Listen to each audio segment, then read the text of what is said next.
Baik, Bapak dan Ibu, Assalamualaikum warahmatullahi wabarakatuh. Selamat pagi, salam sejahtera bagi kita semua. Waalaikumsalam warahmatullahi wabarakatuh. Ya, selamat bergabung kembali di kegiatan kita dari SMM Setia Mulia Medika dalam acara webinar kali ini, SMM Talk yang ke-6.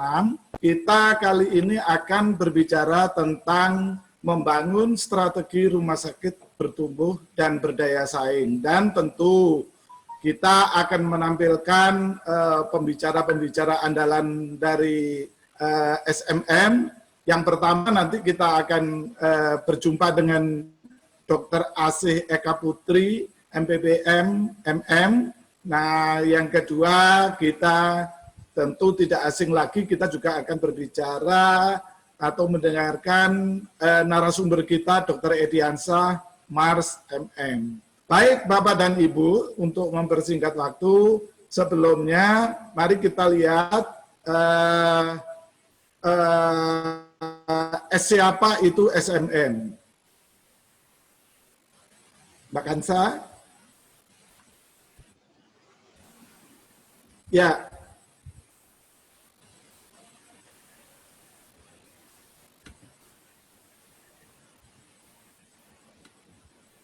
Kali ini kita nanti akan membahas terkait membangun strategi rumah sakit bertumbuh bersaing, karena memang tantangan-tantangan dari kita, dari rumah sakit itu nanti memang sangat berat tantangannya ya. Nanti pasti Dr. Edi dan Dr. Asih akan mengulas, dan pada hari ini kita diselenggarakan oleh Setia Mulia Medika yang memang bergerak dalam bidang jasa pelayanan konsultasi, kemudian juga melakukan coaching maupun kegiatan pengembangan bisnis. Lanjut. Ya, layanan kami adalah ada event-event yang ada pada kami. Yang pertama adalah seminar seperti hari ini, webinar bukan, dan juga ada pelatihan-pelatihan yang semula kita akan selenggarakan minggu depan, tapi karena berbarengan dengan Persi, ada kegiatan Rakernas Persi, kita akan tunda 1 minggu kemudian. Kemudian juga ada kegiatan-kegiatan coaching, ya, di mana kami sediakan para ahli untuk mendampingi rumah sakit ataupun klinik untuk menggapai masa depannya yang lebih baik, dan kita siap untuk mendampinginya. Ataupun kita bisa melakukan kegiatan restructuring, ya, di mana penataan ulang pengelolaan rumah sakit dan klinik untuk memperbaiki dari kinerja klinik itu sendiri. Lanjut, Bapak Ibu. Nah, ini adalah founder dari SMM, Dr. Asih Eka Putri, MPPM, MM. Beliau memang sudah sangat ahli di pembiayaan kesehatan dan manajemen strategik untuk pelayanan kesehatan. Kemudian Dr. Ediansah, kita semua sudah tahu, beliau adalah Direktur Rumah Sakit Anissa Group, Rumah Sakit Anissa. Tapi di samping itu memang beliau aktif di Persi dan juga ahli di bidang manajemen strategik. Dan saya Taufik Hidayat, bukan pemain bulu tangkis tapi saya memang udah lama bergelut di asuransi kesehatan dan manajemen strategik dengan kesehatan. Baik, lanjut. Selanjutnya kita akan melihat kegiatan-kegiatan kita. Kita sudah 6 kali melakukan SMM Talk ini, ya, kita 6 kali dan pesertanya juga cukup banyak yang mengikutinya untuk yang ke-6 hari ini, dan kita juga akan ada training. Nah, yaitu lanjut Mbak Kansa. Ya, kita akan melakukan Ya, kalau yang ini adalah hari ini kita akan melakukan tadi itu webinar dan kita akan ada training yaitu langkah-langkah strategik dalam menjalankan rumah sakit di era yang ketidakpastian ini. Ada 5 langkah nanti yang diajarkan di dalam pelatihan ini, di mana dalam pelatihan ini kita tidak hanya mendengar seperti seminar, tapi betul kita diajari untuk mahir, untuk menyiapkan manajemen strategik atau langkah-langkah strategik atau rencana strategik dari rumah sakit. Di mana masing-masing rumah sakit memiliki tantangan yang berbeda-beda. Nah, lanjut Mbak Kansa. Nah, Bapak dan Ibu, kita nanti di dalam seminar ini nanti kita sampaikan tata cara untuk webinar SMM Talk pada periode ke-6 ini, yaitu Roadshow to Indonesia Healthcare Leader and Executive Forum, di mana nanti dalam kegiatan ini saya ingatkan selama pemaparan materi peserta webinar nanti kondisinya akan di-mute oleh host, jadi supaya tidak mengganggu jalannya seminar. Kemudian yang kedua, pertanyaan hanya dibuka saat sesi tanya-jawab dengan mekanisme angkat tangan, raise hand, seperti yang tersedia di fasilitas Zoom, atau kemudian juga bisa langsung ketik di room chat kita ya, di ruangan chat kita, chat room kita, diketik di sana, atau nanti ketika kita buka bisa nanti akan disampaikan langsung untuk berbicara. Materi akan diberikan di akhir acara webinar ini melalui alamat email pendaftar, ya, melalui alamat email pendaftar. Lanjut, Mbak.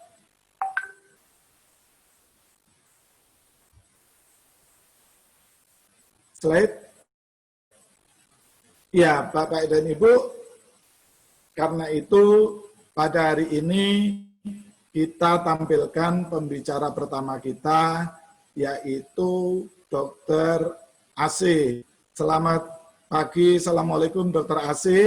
Nah, Dr. AC akan, Waalaikumsalam. Ya, Dr. AC akan menyampaikan materi selama 15 menit. Ya, Dr. AC 15 menit. Setelah itu nanti akan dilanjutkan materi berikutnya.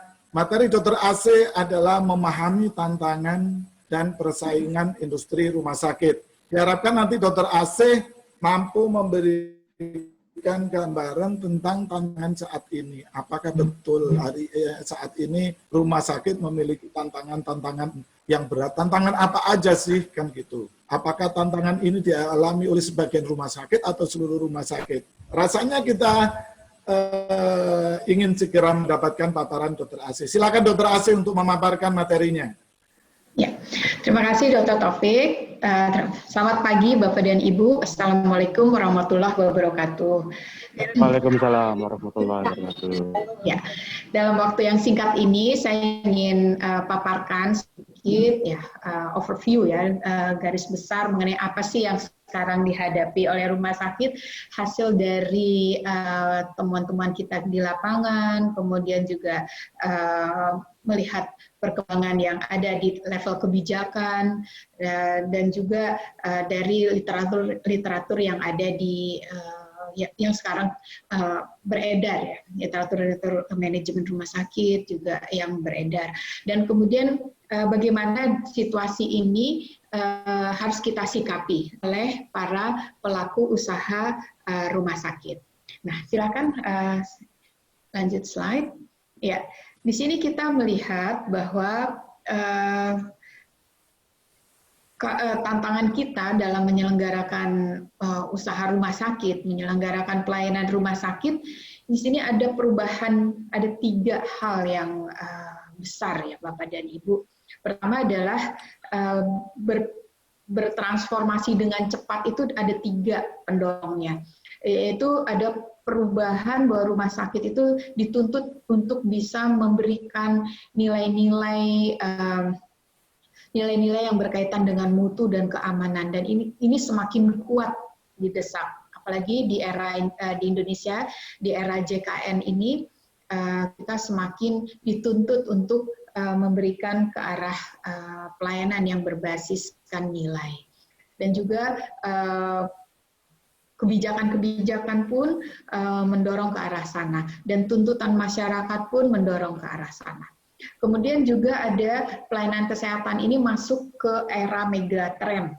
Megatrend itu ditandai oleh tuntutan kepada mutu pelayanan, keamanan pelayanan, tapi diikuti juga oleh tuntutan untuk mampu mengelola pelayanan itu secara hemat, cost efektif istilahnya. Dan terakhir yang tanpa diduga oleh kita bersama-sama adalah munculnya pandemi yang juga berdampak sangat-sangat mendalam kepada pelayanan kesehatan kita, mengubah baik dari struktur pelayanan maupun juga permintaan-permintaan dari pelanggan kita juga sudah mulai bergeser. Ya. Dan yang di Indonesia, yang keempat, monopsony power dari JKN. Monopsony power itu adalah daya beli tunggal yang dimiliki oleh BPJS Kesehatan. Posisi tawarnya hari demi hari semakin kuat. Kita lihat dari pendapatan dari dana yang dikelola oleh BPJS Kesehatan itu per tahun 2019 itu sudah tembus sampai di 114 triliun. Yang sebelumnya di awal BPJS Kesehatan ini diluncurkan tahun 2014 dia mengelola hanya sekitar 40 triliunan. Jadi dalam waktu 6 tahun naik hampir 3 kali lipat. Dan sekarang kecenderungan itu pun akan semakin naik karena kita melihat bahwa iuran itu juga rumusnya adalah rumus naik mengikuti dengan tarif dengan upah. Nah itu. Jadi di sini ada 4 hal yang rumah sakit, pelaku pelayanan kesehatan itu dituntut untuk terus-menerus bisa menyesuaikan diri dan yang bertransformasi dengan cepat. Lanjut lagi, silakan slide. Nah ini dari hasil survei kami. Di sini bagaimana sih responden, ya bagaimana masyarakat di era COVID ini memandang rumah sakit. Jadi di sini jelas bahwa fasilitas kesehatan di rumah sakit itu menyampaikan bahwa kunjungan pasien menurun hampir separuh lebih. Kemudian juga ini juga terlihat hampir seluruh responden itu menyatakan kunjungan pasien non-COVID itu menurun drastis, ya banyak sekali. Dan di statistik JKN pun terlihat demikian. Lanjut lagi. Nah ini kita lihat juga dari sisi pendapatan di rumah sakit di kuartal kedua tahun 2020 ini juga menurun. Ada di 26%, ya hampir seperempatnya itu mengalami penurunan. Lanjut lagi. Nah, kemudian di sini kita juga melihat ada pergeseran. Ya, tadi ada perubahan lingkungan yang demikian cepat sehingga mendesak rumah sakit untuk bertransformasi. Lalu di sini juga dari sisi penyelenggaraan pelayanan itu sendiri atau yang kita kenal sebagai value chain ya di rumah sakit, di industri rumah sakit. Nah, di sini kita lihat ada 3 pergeseran. Pertama adalah kalau kita lihat yang di paling bawah, JKN itu ternyata mendorong pertumbuhan rumah sakit.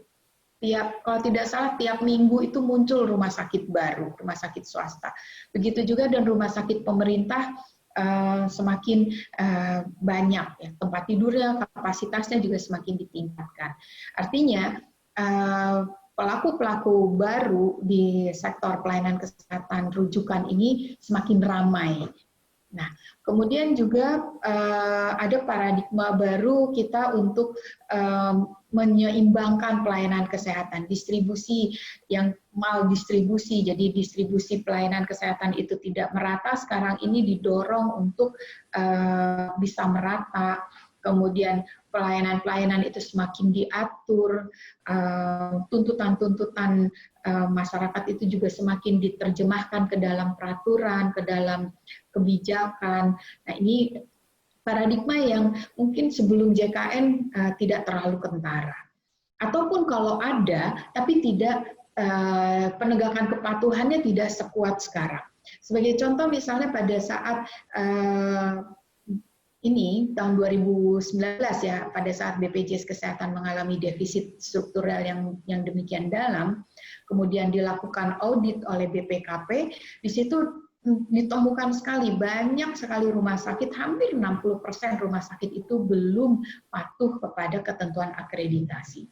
Nah, kemudian pada saat karena untuk memenuhi standar untuk bisa dilakukan pemberian dana talangan kepada BPJS Kesehatan, maka temuan-temuan BPKP, DJSN itu dipenuhi. Dampaknya adalah syarat-syarat mutu itu harus dipenuhi. Nah, luar biasa dalam waktu 3 bulan, yang tadinya 60% mereka tidak patuh kepada akreditasi,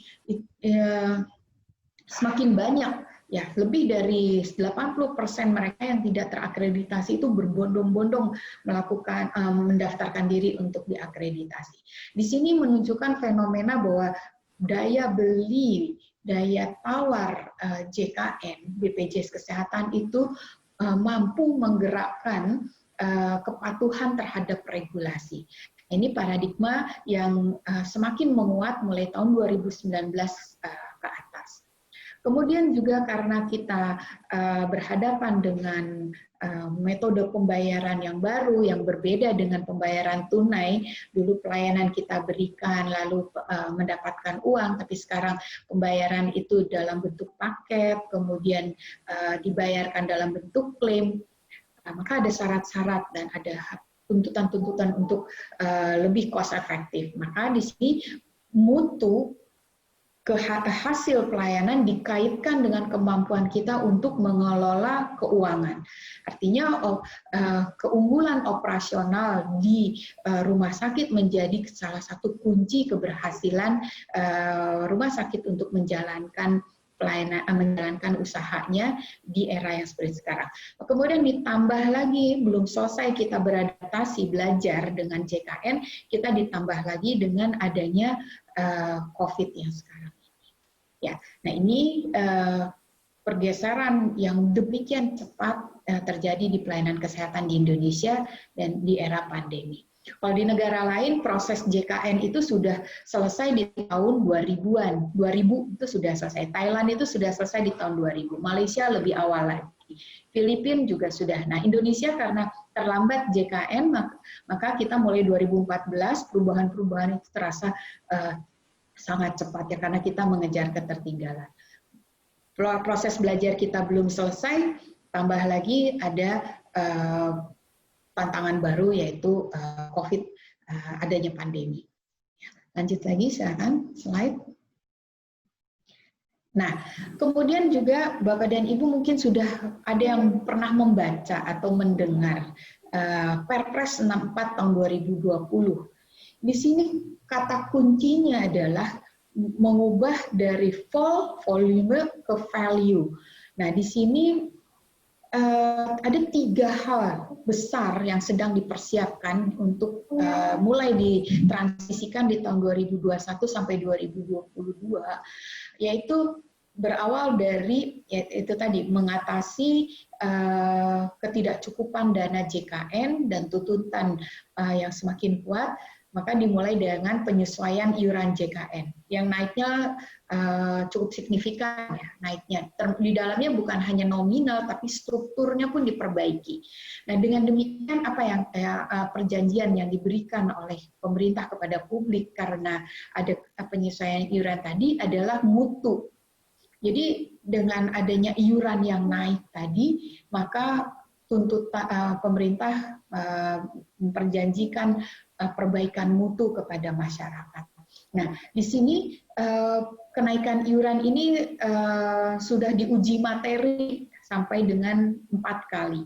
Satu kali Mahkamah Agung mengabulkan untuk Perpres 75 tahun 2019, kemudian diubah menjadi Perpres 64 tahun 2020. Di situ ada penurunan besaran iuran, kemudian ada penambahan subsidi, lalu diuji lagi 3 kali, tapi tidak bisa dibatalkan oleh MA.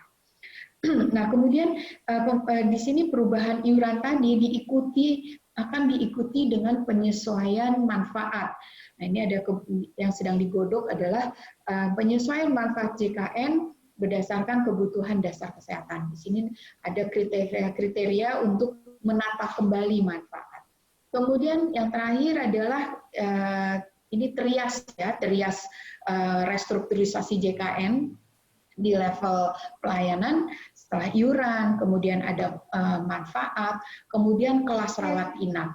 Nah, sekarang ini tarik-menariknya adalah kelas rawat inap itu apakah tunggal atau akan dibedakan paling tidak menjadi 2, mereka yang disubsidi iurannya dengan mereka yang membayar sendiri. Nah, di sini rumah sakit perlu mengikuti dinamika perubahan ini dan memahaminya, kemudian perubahan lingkungan tadi mulai dibicarakan ke dalam. Nah, di sini siapa yang harus mulai waspada dan paham dengan perubahan tadi? Ini adalah mulai dari level memilih, manajemen di level corporate dan juga di level operasional, dan terakhir adalah di level pelayanan. Nah, di sini kita lihat perubahan dari kebijakan tadi. Ya, tentunya tarif akan mengikuti karena semua akan dihitung kembali dan tarif akan dihitung kembali dan dinegosiasikan kembali kepada fasilitas kesehatan. Ya, dan ini rumah sakit dituntut untuk bersiap menghadapi 3 hal perubahan ini. Lanjut lagi. Nah, jadi melihat situasi seperti tadi, kita tentunya dengan rumah sakit dihadapkan dengan perubahan, dengan transformasi yang demikian cepat, kemudian pelayanan, apalagi rumah sakit yang sekarang berhadapan dengan grafik COVID yang semakin naik, tentu kita sibuk dengan aktivitas-aktivitas di level operasional, sehingga semua sibuk ke arah menjalankan bagaimana operasional rumah sakit ini bisa bertahan. Ternyata itu tidak cukup. Jadi ada super manager di level operasional, tapi juga kita perlu ada bisnis strategis di level strategik. Jadi di sini 2 hal ini perlu ada bersinergi. Ya, lanjut lagi. Ya, nah kemudian dari perubahan tadi bagaimana kita menerjemahkannya dari analisis eksternal. Nah, ini kita bisa menggunakan namanya analisis PESTEL. Nah, ini nanti pada saat training nanti kita akan ajak Bapak dan Ibu menangkap perubahan-perubahan di eksternal tadi yang demikian dahsyat, bisa kita petakan dengan baik untuk bisa dimitigasi. Lanjut lagi. Ya.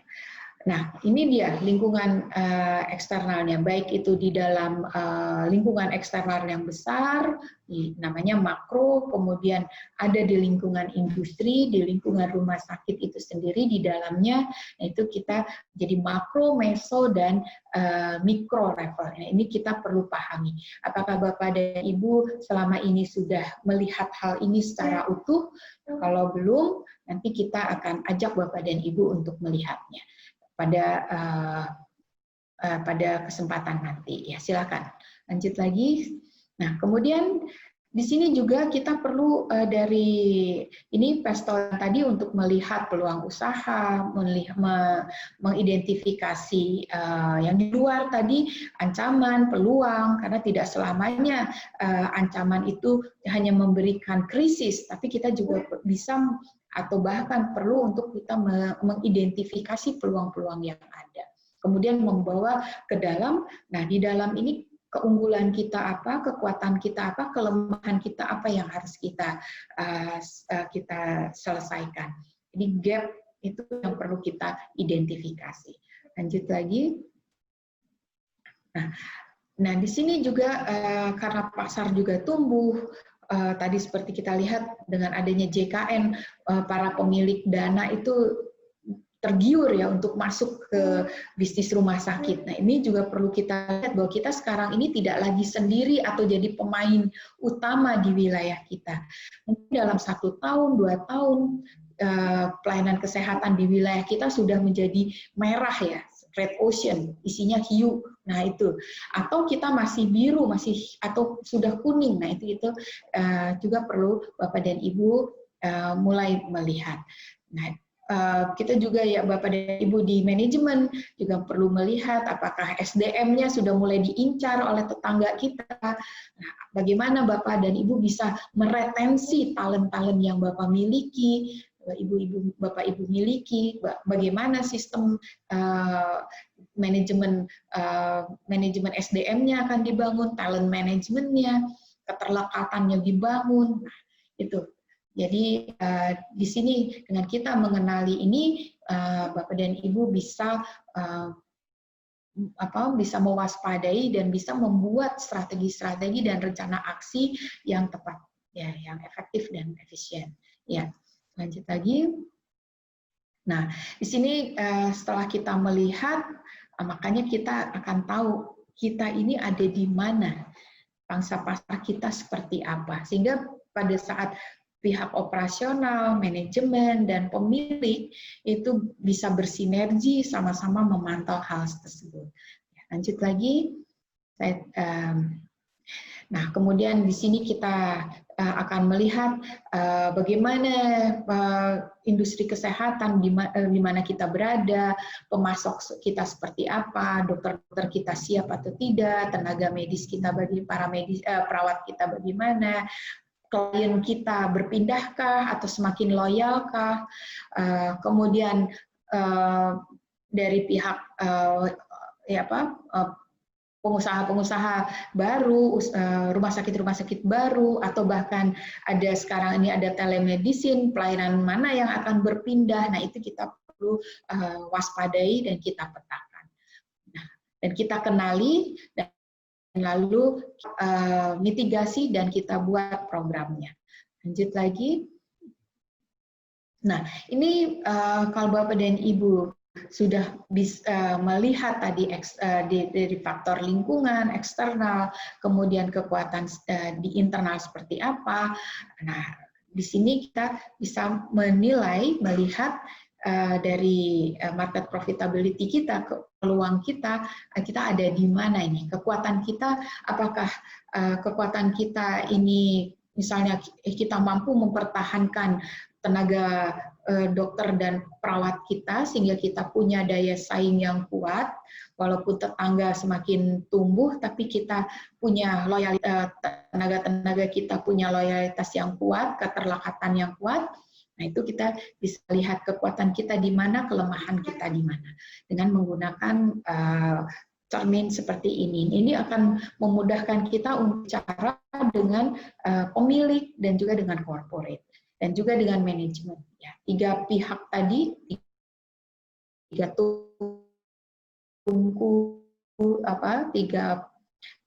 peta ini sama-sama bisa menciptakan harmoni dan sinergi untuk dengan baik. Jadi era konflik di antara ketiga pihak tadi itu sudah tidak relevan lagi. Lanjut. Slide. Di sini juga masih kita memotret diri kita di antara kompetitor kita, yaitu mulai dari apa sih strateginya, tujuan kita menjalankan usaha rumah sakit ini apa, diterjemahkan ke pihak manajemen seperti apa, sampai bisa disuarakan ke pihak operasional yang terbawah, sehingga sinergi sama-sama berjalan ke arah yang telah disepakati di level strategis. Nah, itu. Jadi istilahnya visi misi itu turun sampai ke level bawah. Kalau kita lihat bagaimana sih menurunkan visi misi itu sampai level bawah. Kita contoh adalah waktu yang fenomenal itu adalah Presiden Kennedy dulu. Begitu ditanya, apa sih yang kamu kerjakan?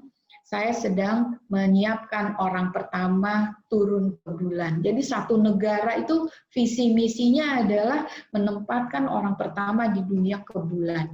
Nah itu semua mulai dari level senat, presiden sampai dengan masyarakat terbawah, visinya adalah ke sana. Tentu untuk menempatkan orang ke bulan itu banyak yang harus dikerjakan, mencari uang, membuat teknologi, mendidik, sampai di level operasional, sampai keamanan di level yang terendah itu bisa terjaga. Nah, begitu pula dengan rumah sakit. Apa sih ini rumah sakit ini mau apa ya? Pemilik ini pengen apa? Perusahaan maunya apa ya? Manajemen maunya bagaimana? Sampai di level bawah dokter, oh ya ini kita untuk apa ya kita bekerja? Nah itu bisa tersuarakan, terjemahkan sampai di level prosedur yang paling bawah. Jadi istilahnya shared vision, misi itu sampai diterjemahkan sampai ke level yang terendah adalah di indikator kinerja. Nah itu baru kita bisa. Oke, baik. Nah ini jadi strategi, tujuan usaha, sumber daya. Nah, ini kita masuk ke dalam satu peta yang terintegrasi. Lanjut lagi. Nah di sini jadi kita selain melihat mampu melihat komplementer karena sekarang ini eranya adalah ring. Di sini apakah Bapak dan Ibu mulai mengidentifikasi siapa pendukung-pendukung rumah sakit Bapak dan Ibu? Lanjut lagi. Yang akan meningkatkan nilai perusahaan. Nah, ini sebagai contoh. Apakah Allo Dokter, YesDoc, Prodia itu kompetitor atau pendukung untuk meningkatkan nilai usaha rumah sakit Bapak dan Ibu? Lalu kalau kita lihat peta seperti ini, sebaran vaskes ini kompetitor ataukah komplementer? Nah, itu perlu Bapak dan Ibu tangkap, perlu menilai dan memahaminya. Lanjut lagi. Ya, lanjut lagi. Nah, ini analisis internal, kita lihat gap-nya, sumber daya, strategi yang dimiliki, rantainya seperti apa, kekuatan yang kita miliki bagaimana, akhirnya sampai kita unggul di mana, dan terakhir kita bisa memetakan isu-isu strategis, masalah-masalah strategis yang dihadapi saat ini dan ke depan. Lanjut lagi. Ya. Nah, ini juga kita perlu melakukan yang namanya analisis kesenjangan. Apakah Bapak dan Ibu dengan situasi sekarang di level strategisnya sudah melakukan ini, melihat gap-gapnya, kesenjangan-kesenjangannya, terutama terhadap perubahan yang akan datang dan yang setengah berjalan. Lanjut lagi. Ya. Nah, lalu kita menilai, oh strategi yang sudah dibuat 2-3 tahun yang lalu masih relevankah? Atau perlu kita ubah dan kita sesuaikan? Ini yang perlu juga kita lakukan di level strategis. Lanjut lagi. Ya. Nah, ini juga untuk menilai, jadi setelah melakukan tadi kekuatan eksternal dengan kekuatan internal, nah strateginya apa sih dari hasil analisis, mungkin Bapak dan Ibu sudah tahu ya, strength, weakness, opportunity, and threats. Nah ini ada di level mana, strategi apa yang mau diambil, apakah balik arah, turn around, atau kita sekarang sudah dalam posisi kuat, justru kita gasnya kurang ini, maka kita lakukan agresif, menangkap peluang lagi, atau kita malah harus defensif, ngerem, atau kita harus pecah-pecah. Nah ini yang pihak rumah sakit bersama 3 tadi ya, pemilik, corporate, dan manajemen operasional perlu memotret. Lanjut lagi. Yes. Nah, ini contohnya di mana Bapak dan Ibu sekarang posisinya. Nah, itu yang tadi diterjemahkan ada di posisi mana, ini bisa kita ukur. Ini sebagai contoh, ya lanjut lagi. Nah, kemudian dari hal-hal yang tadi strategis, maka kita harus masukkan ke dalam eksekusi. Jadi strateginya bagus, tapi eksekusinya kedodoran, ini tidak bisa. Atau kita eksekusi sibuk, tapi tidak punya strategi, maka kita juga berjalan tanpa kompas. Nah, dua hal tadi, strategi dengan kita punya keunggulan di eksekusi, itu kita kaitkan dalam 4 hal tadi menggunakan istilahnya balance scorecard. Jadi di pertumbuhan pembelajaran, proses bisnis kita bagaimana, pelanggan kita maunya apa, lalu keuangan kita seperti apa. Nah, ini kita lihat dan kita kaitkan semuanya. Dan lalu kita selaraskan di level strategi dan kinerja korporat sampai dengan unit kerja.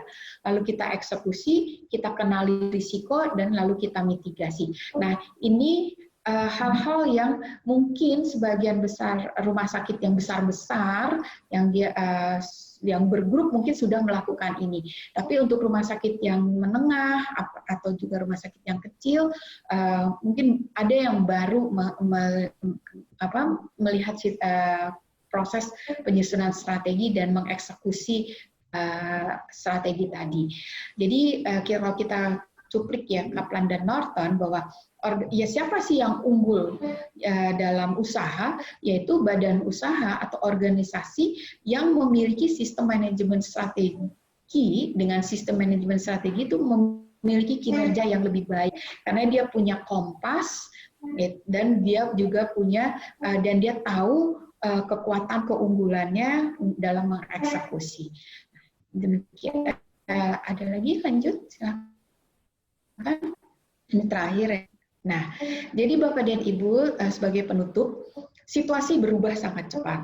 JKN 6 tahun dan perubahannya tadi 3 hal utama, kemudian kita dihadapkan dengan situasi pandemi yang juga mungkin masih berlanjut sampai 2021, wajar kalau Bapak dan Ibu semua di 3 level tadi cemas. Tapi cemas saja itu tidak cukup, sibuk saja menyelesaikan di level operasional itu tidak cukup. Nah, Bapak dan Ibu perlu menuangkan kecemasan tadi ke dalam dokumen strategi dan juga ke dalam rencana aksi untuk mengatasi permasalahan yang dihadapi hari demi hari dan sekaligus untuk mempersiapkan pertumbuhan. Demikian Pak Taufik dari saya.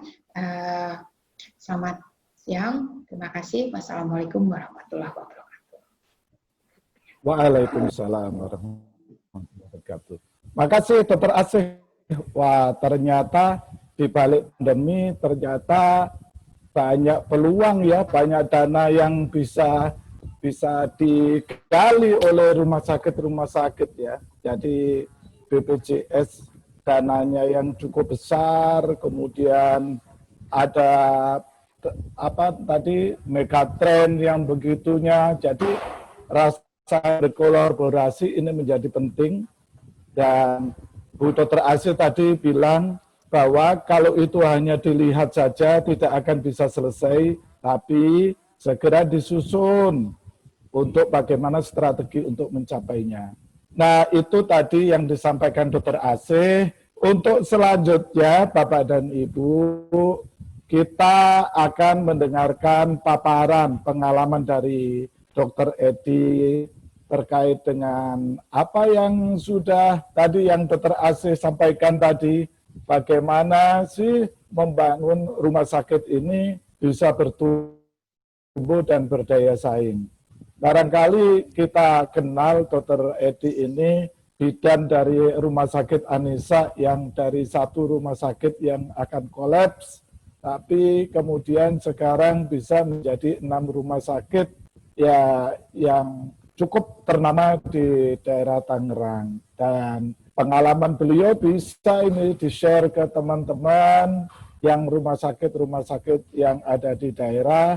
Nah, bagaimana untuk membangun strategi tersebut. Dok, waktunya 15 menit ya Dok untuk sharing, karena Bapak dan Ibu nanti kita berikan kesempatan untuk bertanya yang cukup luas. Karena itu dipersilakan Dr. Ediansa untuk menyampaikan materinya 15 menit. Ya, terima kasih Dr. Taufik. Selamat pagi Bapak Ibu. Assalamualaikum warahmatullahi wabarakatuh.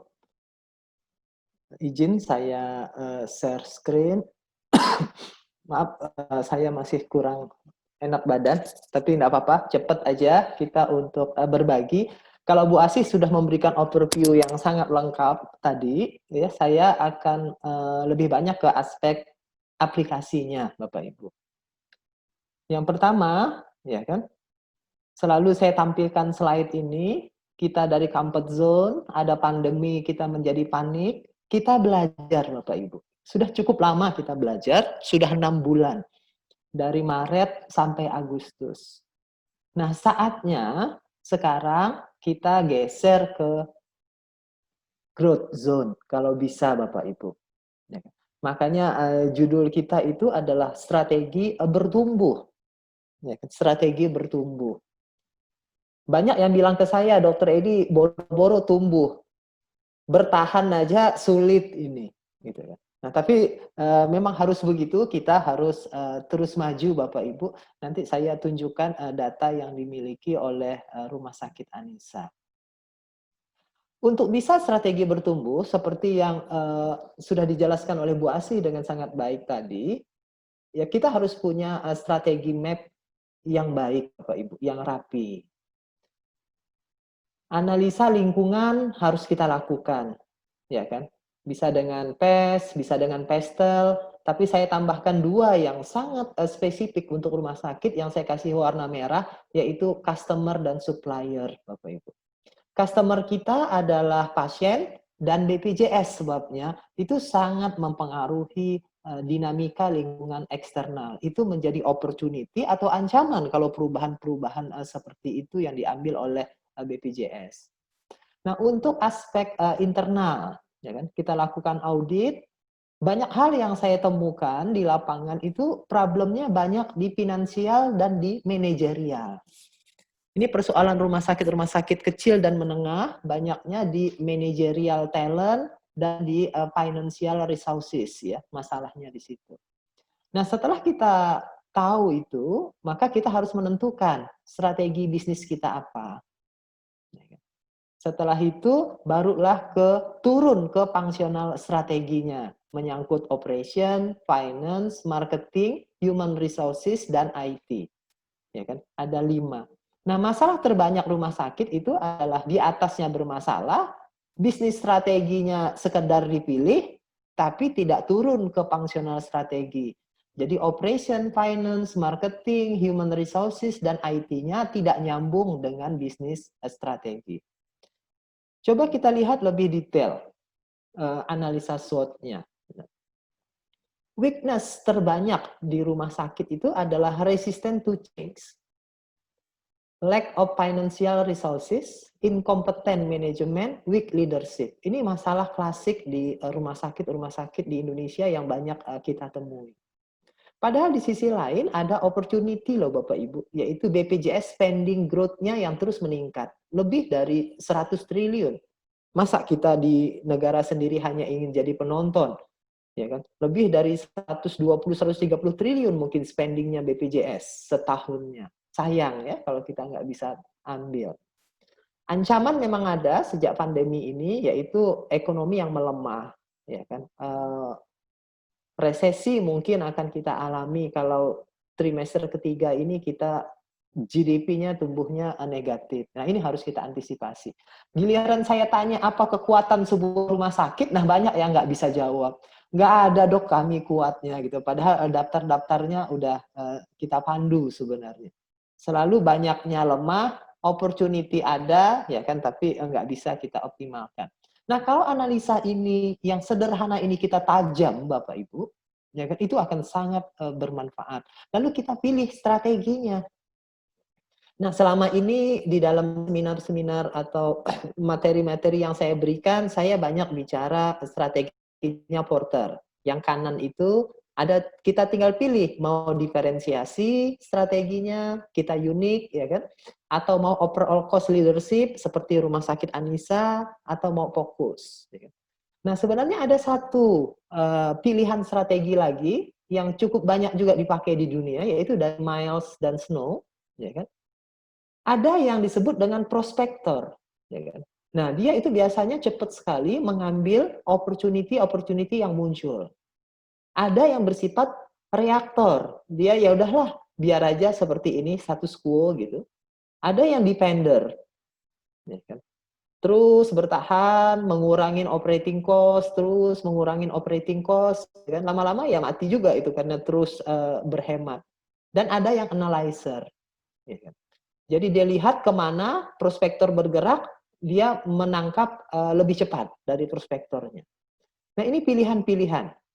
Banyak rumah sakit di Indonesia yang kita kontak, ya kan, itu di reaktor dan depender posisinya.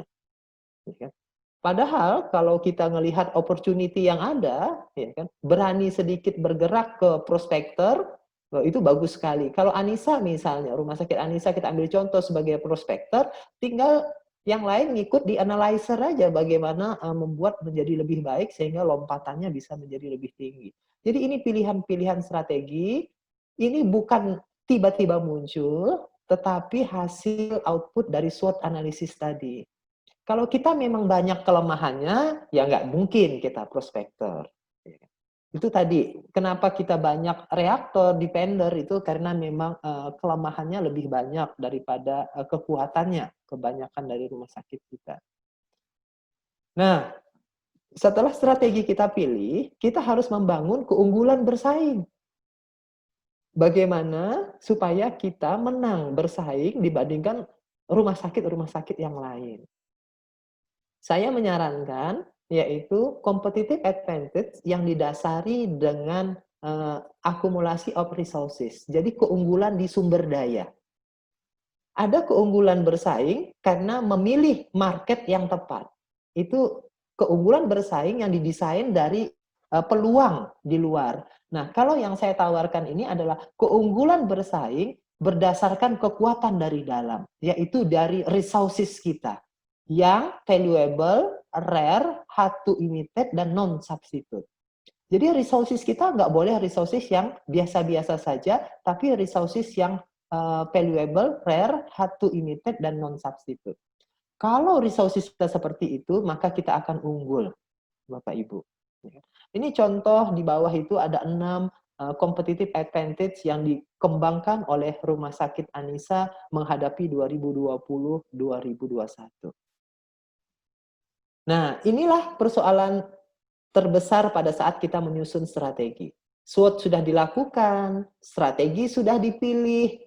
Nah, strategi itu harus alignment dengan fungsional strategi yang dikerjakan oleh para manajer.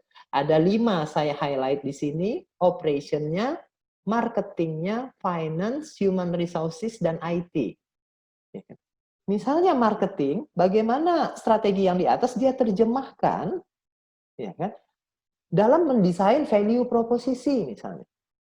Jadi ada istilah apa tadi, keunggulan bersaing, competitive advantage, ada istilah value proposisi. Value proposisi itu adalah bagaimana supaya kita dipilih oleh pasien.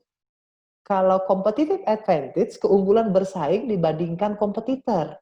Nah, value proposisi yang kuat itu menyebabkan pasien mau datang ke kita sehingga revenue kita itu bisa meningkat.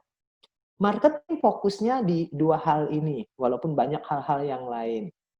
Finance akan membiayai organisasi kita berjalan. Dia harus fokus pada cash flow dan dia harus fokus pada budgeting-nya, yaitu rencana anggaran. Finance harus menjaga minimal 2 hal ini. Human resources nggak boleh bicaranya hanya personalia, yaitu absensi, kehadiran, cuti, ya kan, gaji dan sebagainya. Dia sudah harus bicara orang SDM maksudnya harus sudah bicara leadership, bicara teamwork, dan bicara culture. Manajer SDM jangan hanya bicara personalia, tapi juga harus bicara hal-hal yang soft skill yang lebih mengangkat organisasi. Nah, IT kita sudah harus bicara digitalisasi. Jangan sampai kita terlambat. Nah, yang mau saya angkat dari 5 functional strategi hari ini, itu ada di operation strategi. Kalau yang lain-lainnya nanti kita dalami dalam pelatihan yang diadakan oleh SNM. Nah, operation strategi itu, ya kan, ada 4 hal. 1, bicara cost. 2, bicara quality. 3, bicara delivery. 4, bicara flexibility. Kalau kita bagus di sini, ini bisa menjadi winning order, ya kan? Kita bisa menang lawan yang lain, Bapak Ibu. Jadi kalau di rumah sakit ini di pelayanan, di operation strategi ini, ya kan, di pelayanan. Sehingga kami di Rumah Sakit Anissa, di struktur organisasi matrik yang kami pakai, yang warna kuning itu adalah operation saya. Ada yang menjaga operationnya atau pelayanan di gawat darurat, ada di ruangan khusus seperti OK, ICU, kamar bersalin, NICU, ada yang pegang di rawat inap, ada yang pegang rawat jalan. Nah, 4 orang ini, yang mereka semua dokter, S2, ilmu yang mereka pegang itu adalah ilmu yang di atas tadi ini. Jadi operation strategi diamankan oleh mereka, bagaimana mereka merawat pasien secara hemat, mereka merawat pasien berkualitas, delivery-nya cepat, dan fleksibel di dalam pelayanannya atau memindah-mindahkan ruangan atau naik turunnya pasien. Jadi ada memang yang memegangin khusus untuk itu. Nah, misalnya quality, ya kan? Kita harus bagus kualitasnya, ya kan, supaya outcome-nya bagus, supaya pasien kita puas. Bicara quality, kita bicara voice of pasien dan voice of customer dan voice of perusahaan kita, ya kan? Provider, voice of provider kita, kalau ada masalah mutu, kita lihat di strukturnya kah yang bermasalah, di prosesnya kah yang bermasalah, atau di output outcome-nya. Ini dengan Donabedian framework. Kalau memang bermasalah, ayo kita tingkatkan kualitinya, ya kan? Proses improvement. Jadi berkualitas bukan hanya dari kacamata provider, tapi juga dari kacamata customer-nya. Kacamata customer-nya sederhana, bisa pakai Rater, reliability, assurance, tangible, empathy, responsiveness. Kadang-kadang kita gampang saja janjian, gampang saja untuk daftar di satu rumah sakit, kita anggap itu berkualitas. Komunikasinya bagus, kesopanannya juga harus bagus. Jadi kalau kita kuat di quality, ini bisa menjadi keunggulan. Kemudian di delivery-nya, ya kan? Bagaimana kita mengejar delivery kita, on time delivery dan pas delivery. Jadi kita dokter-dokter kita datang on time, ya kan, proses pelayanan rawat jalannya misalnya 1,5 jam udah selesai, ya nunggu obatnya cepat dan sebagainya, itu butuh modeling, analisis dan didesain. Ya kan? Jangan sampai bolak-balik, reduce fragmentasi misalnya, ya kan. Jadi antara layout ruangan dan proses itu harus menyatu. Nah, ini yang terus kami tingkatkan di Rumah Sakit Anissa, bagaimana proses delivery ini bisa on time dan bisa lebih cepat. Ya, kan? Nah, ini bisa kita dalami nanti di dalam pelatihan-pelatihan kita. Nah, competing on cost. Bagaimana cost kita bisa rendah, sehingga kalaupun tarif inasi bijis misalnya tidak naik, kita tetap bisa mendapatkan margin. Paling susah sebenarnya dalam cost ini, pengendalian cost, bukan pada fixed cost dan variable cost, tapi pada demand forecasting. Karena penuh uncertainty, pasien mana yang meningkat nggak pasien pada bulan depan dan sebagainya, itu yang susah. Siapa yang bisa memforecast lebih baik, ya kan, maka dia akan lebih unggul sebenarnya di dalam cost-nya, karena dia bisa mempersiapkan menjadi lebih efisien. Yang keempat adalah flexibility. Nah, disinilah kekuatan Anissa sebenarnya Bapak Ibu. Di operation-nya itu selain cost mungkin kami kuat, quality mungkin kita standar, delivery kita masih struggling di sana, tetapi flexibility, respond to change. Pada saat COVID, pada saat pandemi seperti ini, itu yang flexible operation-nya, maka dialah yang akan bisa menangkap peluang itu. Ya kan, ada strategik, ada proses, ada resources, ya kan. Yang strategik misalnya mix flexibility, bagaimana kita bisa melayani berbagai macam variasi pasien. Ada COVID, non-COVID, kita mampu melayaninya. Ya kan? Volume flexibility, bagaimana kita berespon secara cepat pada saat volume pasien kita meningkat atau menurun. Ya kan? Ada lagi resources flexibility, tenaga kita bisa kita oper ke sana kemari, ya kan? Teknologinya bisa menyesuaikan pencatatan semuanya. Fasilitas tempat tidur bisa kita move on. Kita bisa geser sana, bisa kurangi, bisa tambah. Nah, fleksibilitas inilah yang dibutuhkan sebenarnya di dalam operation. Jadi selain cost, quality, delivery adalah flexibility, ya kan? Sehingga impact-nya besar Bapak Ibu di Rumah Sakit Anisa. Bapak Ibu, ini data real yang saya baru dapat laporan tadi pagi. Pendapatan Rumah Sakit Anisa target kita buat pada Desember 16,5 miliar, ya kan? Dengan pendapatan harian kita buat 535 juta, ya kan? Nah, sekarang kita sudah di atas dari target. Jadi yang warna biru itu adalah pendapatan harian kita. Kalau kita forecast pada 30 September, kita bisa mendapatkan sekitar 17 miliar lebih omsetnya. Dan ini jauh lebih tinggi daripada omset kita pada tahun yang lalu, sekitar 15 M. Jadi salah satunya adalah kami merawat pasien COVID, dan untuk itu memang butuh flexibility yang tinggi dari operation rumah sakit. Terima kasih Dr. Taufik, itu yang bisa dapat saya share. Wah, luar biasa, Dok. Dok, sebentar, Dok. Itu dokter dari teori-teori yang dokter sampaikan tadi itu diimplementasikan di Anisa sampai teori matrix, teori apa tadi itu? Iya, itulah semuanya kita implementasikan, kita jalankan, iya kan? Ya. Jadi hasilnya ternyata luar biasa. Yang Anissa tadinya 1 menjadi 6, dan sekarang di era pandemi pendapatan Anissa justru malah tertinggi dibandingkan tahun-tahun sebelumnya. Selalu ada peluang, selalu ada peluang, iya kan? Selalu ada peluang. Iya. Ya, artinya kita tidak perlu stay di kepanikan, tapi yang dikatakan oleh Dr. Asid tadi, ada butuh leader yang berpikir lebih strategik untuk di depan. Memang masih banyak, ya kan gitu ya, Dok ya. Baik, betul. Bapak dan Ibu, menarik sekali apa yang disampaikan oleh Dr. Asid dan dilengkapi dengan pengalaman-pengalaman Dr. Ediansyah dalam mengimplementasikan di 6 rumah sakitnya, dan juga pengalaman Dr. Ediansyah membimbing beberapa rumah sakit. Ya, beberapa rumah sakit, karena beliau juga jadi dewan pengawas di beberapa rumah sakit, melakukan pembimbingan. Ya, kenapa tidak rumah sakit kita tidak menjadi lebih baik di era sekarang maupun menghadapi tantangan yang akan datang. Baik Bapak dan Ibu, sebelum kita masuk ke tanya jawab, sengaja nanti kita tanya jawab ya. Tapi kita foto dulu dong. Nah, kita berfoto bersama, ada 3 sesi. Ya, saya minta dibantu semua videonya semua dibuka biar kelihatan wajah-wajah cantik dan ganteng Bapak dan Ibu untuk kita foto, nanti kita share. Kita share ke Bapak dan Ibu melalui alamat email Bapak dan Ibu. Silakan Mbak Kansa di berapa sesi ini? Ada 4 sesi ya.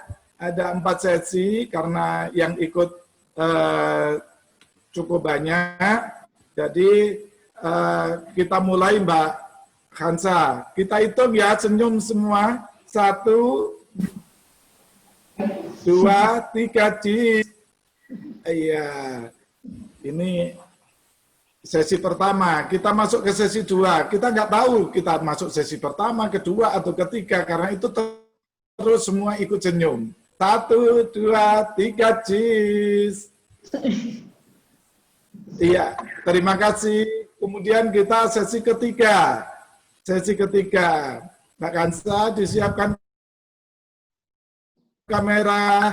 1, 2, 3, cheese. Ya, sekarang sesi terakhir kepada teman-teman kita senyum dulu ya. 1, 2, 3, cheese. Ya, baik. Kita udah selesai berfoto bersama. Nah, sekarang Bapak Ibu silakan yang bertanya, angkat tangan ya. Kalau nanti yang angkat tangan didulukan, baru setelah itu kita baca satu pertanyaan yang di chat room.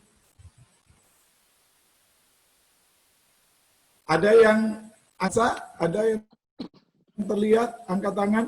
Ya, termin 1 ini sekitar 15 menit, termin kedua nanti ada 10 menit penanya. Ya, silakan. Di mana saya bisa melihat ini Mbak Kansa?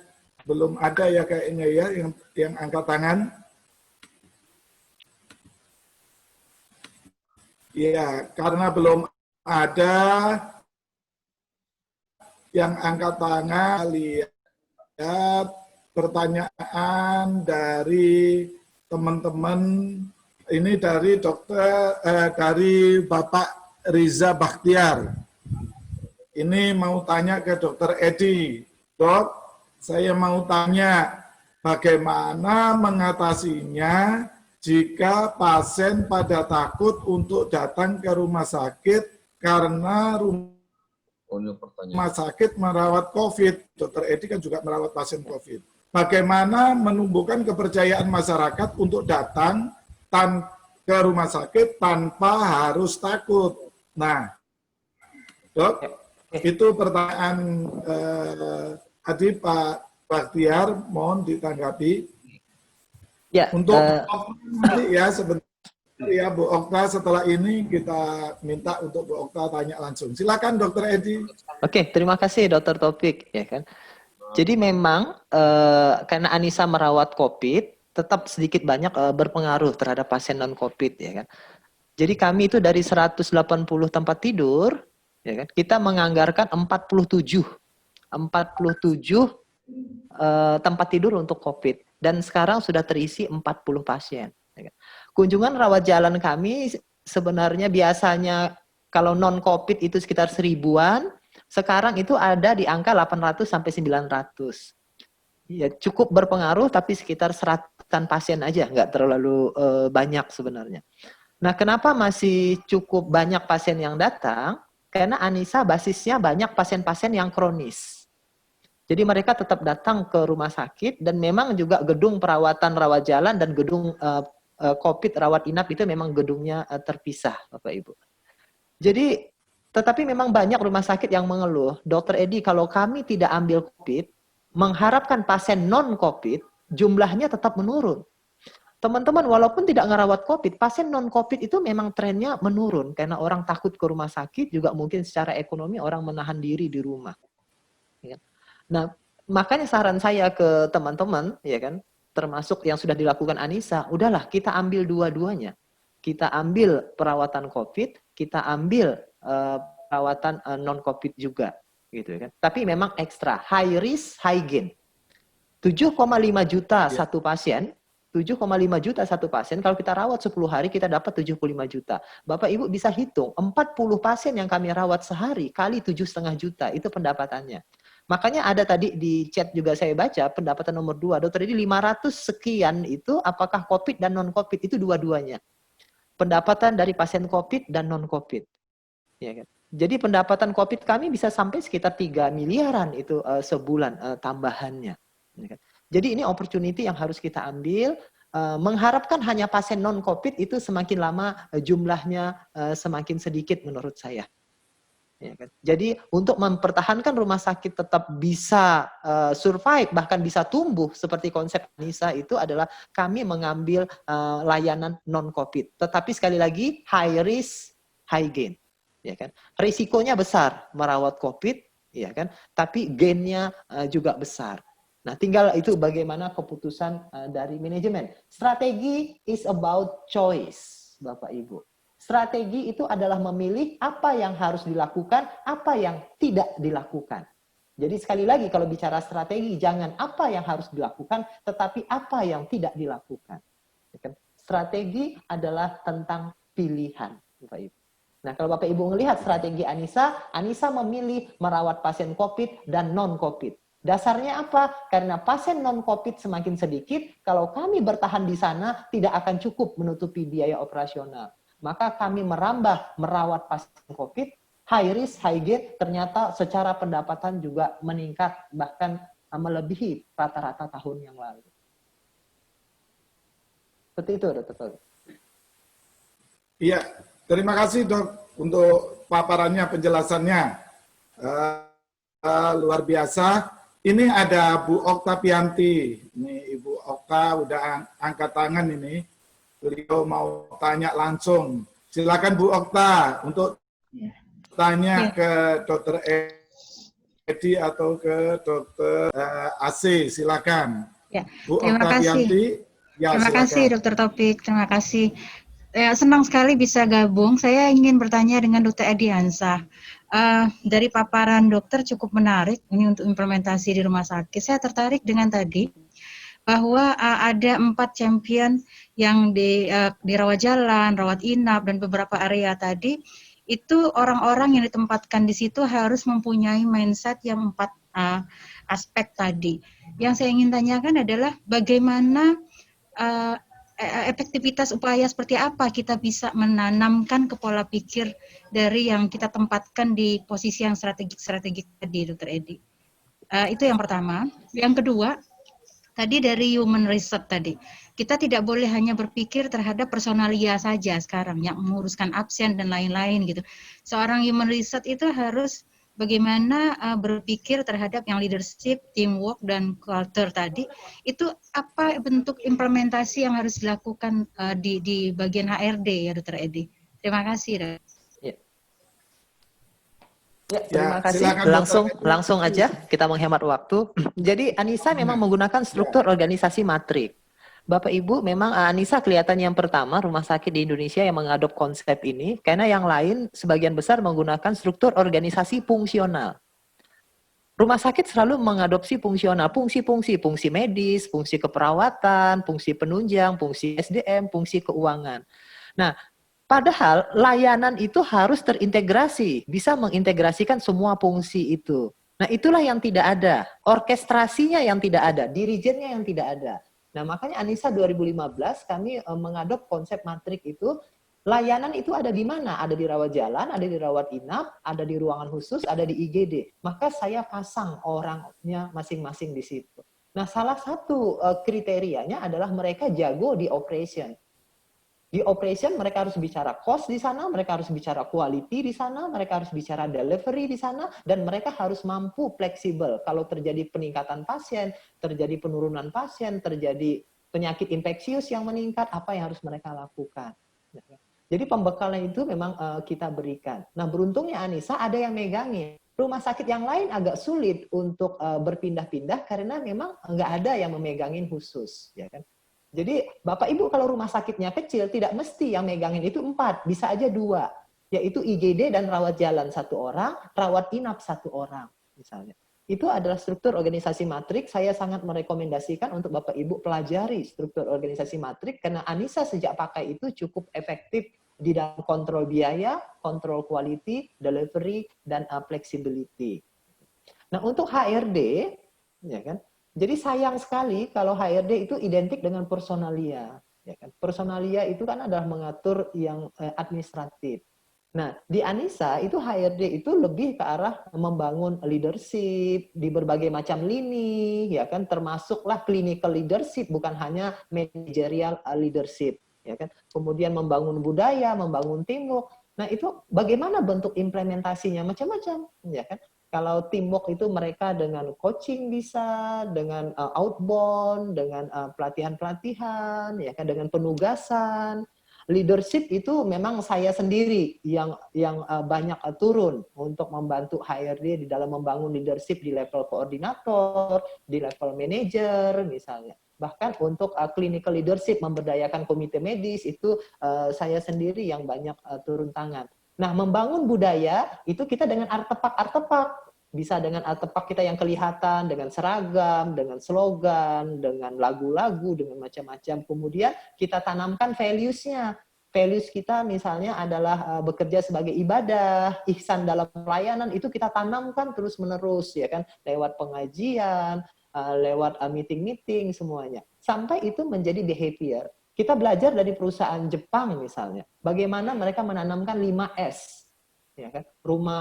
Pabrik-pabrik Jepang kalau kita kunjungin itu kan rapi, bersih dan sebagainya, dan itu mereka tanamkan sangat berhasil sampai karyawannya kalau pulang ke rumah menerapkan juga 5S-nya itu. Perusahaan yang bagus, identitasnya bisa kelihatan, Bapak Ibu. Misalnya kalau kita ketemu karyawan Astra misalnya, kita tahu, oh itu ex-Astra. Beda budayanya dengan grupnya orang tua misalnya. Beda lagi kalau kita lihat bank, antara karyawan BCA dengan karyawan Bank Mandiri misalnya. Itu berbeda karena budayanya yang sudah bisa mereka tanamkan. Nah, upaya-upaya menanamkan itu harus terus-menerus dilakukan. Itu tugas HRD menurut saya di era saat ini. Bukan lagi hanya personalia. Terima kasih.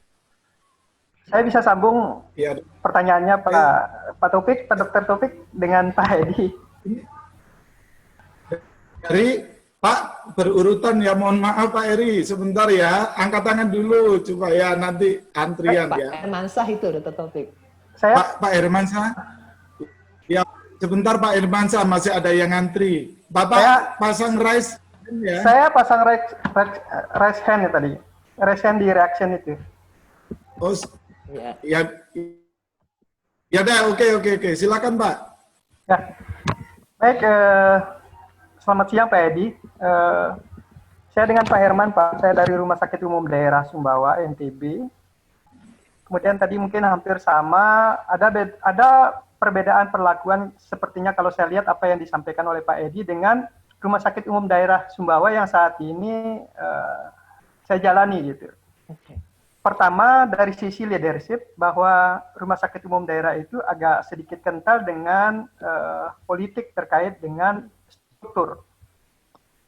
Kemudian yang kedua itu dengan diterapkan Permendagri 90/2019 tentang nomenklatur itu juga mempengaruhi struktur rumah sakit, khususnya rumah sakit daerah ya, yang tidak mempunyai keleluasan di dalam pengembangan seperti struktur yang diterapkan metrik modelnya, tapi memang fungsionalnya itu sangat begitu kental.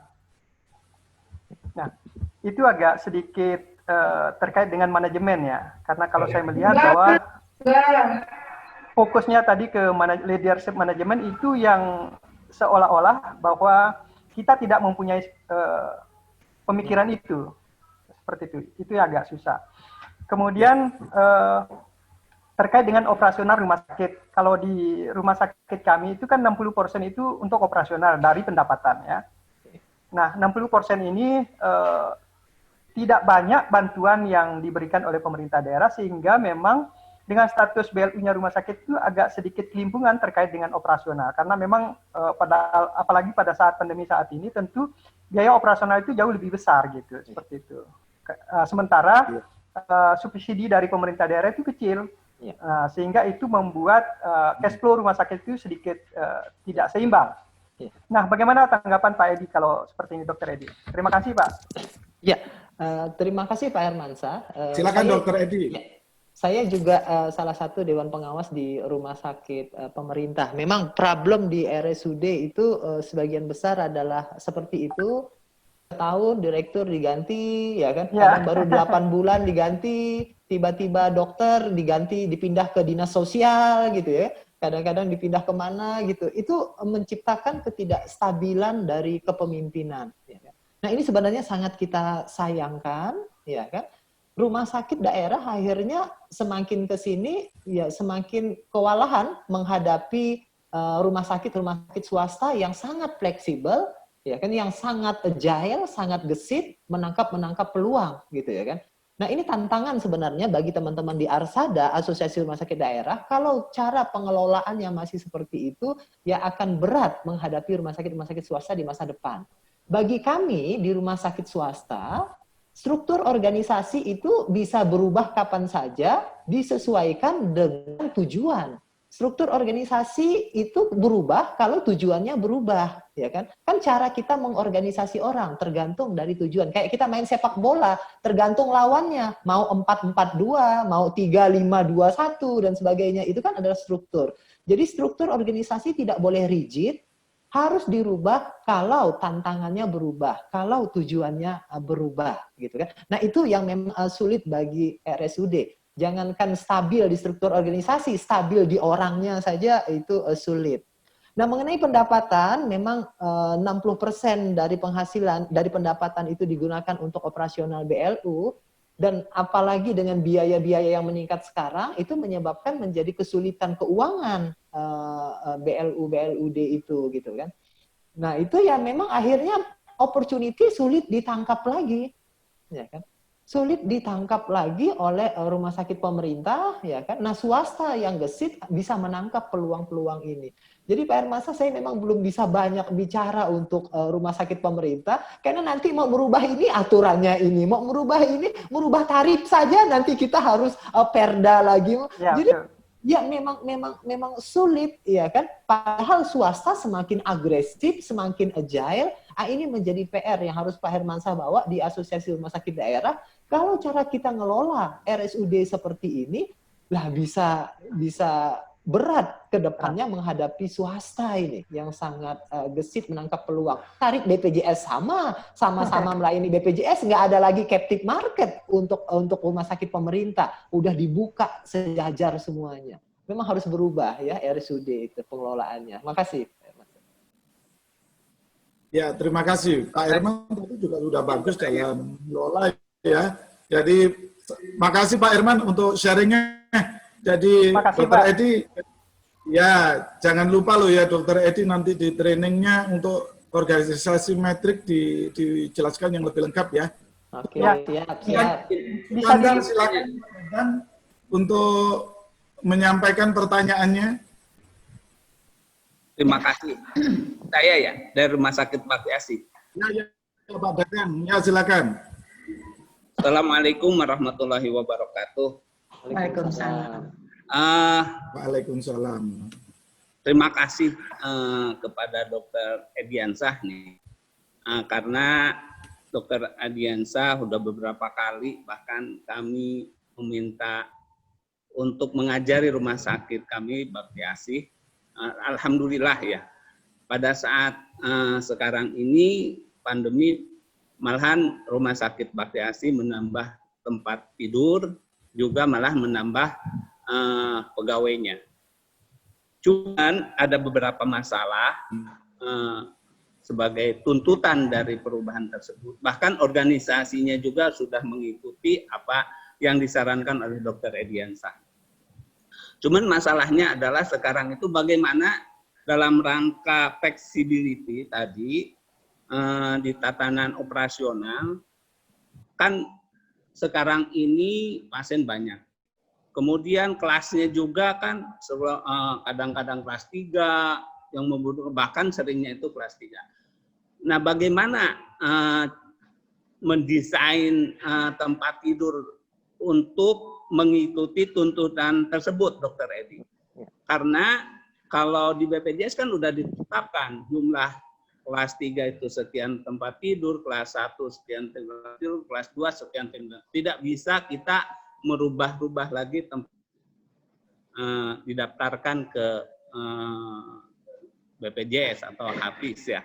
Nah, itu bagaimana di Anissa, Dokter Ediansyah, dalam rangka memenuhi kebutuhan pasien tersebut. Yang kedua, untuk dirawat jalan juga, alhamdulillah sekarang di Bakti Asih sudah hampir sama dengan kunjungannya sebelum pandemi gitu. Cuman masalahnya kemudian setelah dianalisis, pola kunjungannya itu tetap hari Senin tinggi, hari ini beberapa hari tinggi, dan setelah dianalisis tetap polanya itu grafiknya begitu gitu. Sehingga kami strateginya itu adalah untuk menambah slot dokter. Ya. Ada 2 dengan dokter yang ada supaya menambah lagi jam prakteknya atau menambah dokter lain.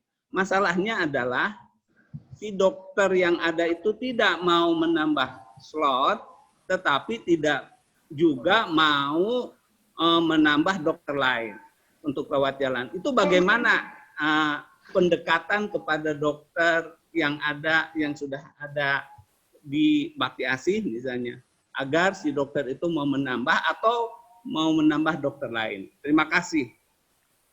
Ya, terima kasih. Terima kasih Pak Dadang Sukandar ya. Dok, Ya. langsung aja ditanggapi. Ya, Kayaknya menarik juga pengalaman beliau. Iya. Terima kasih. Ini Dokter Agus, ini Dokter Taufik. Di Rumah Sakit Bakti Asih, saya sudah 3 kali, 4 kali ke sana. Ya kan? Rumah Sakit Bakti Asih juga sudah mengadopsi konsep organisasi matrik. Oh, iya. Ya. Jadi Dokter Agus, fleksibilitas tempat tidur ini menjadi penting. Kelas 3 kan 6, kelas 2 4, kelas 1 2. Makanya Bapak Ibu dalam desain rumah sakit paling bagus itu adalah moduler. Misalnya 6 kali 6 gitu loh. Jadi bisa diisi 2 tempat tidur, bisa 4, bisa 6 misalnya. Nah, intinya yang mau saya sampaikan fleksibilitas itu kita yang harus mengikuti konsumen. Misalnya kayak di Anissa sekarang, kelas 1 itu permintaannya tinggi banget untuk BPJS. Karena upahnya sudah 4,2. Maka kami rubah semua. Yang tadinya kelas 3 kami rubah jadi kelas 1. Karena kelas 2-nya kosong. Maaf, kelas 2 kami rubah jadi kelas 1 karena kelas 2-nya kosong.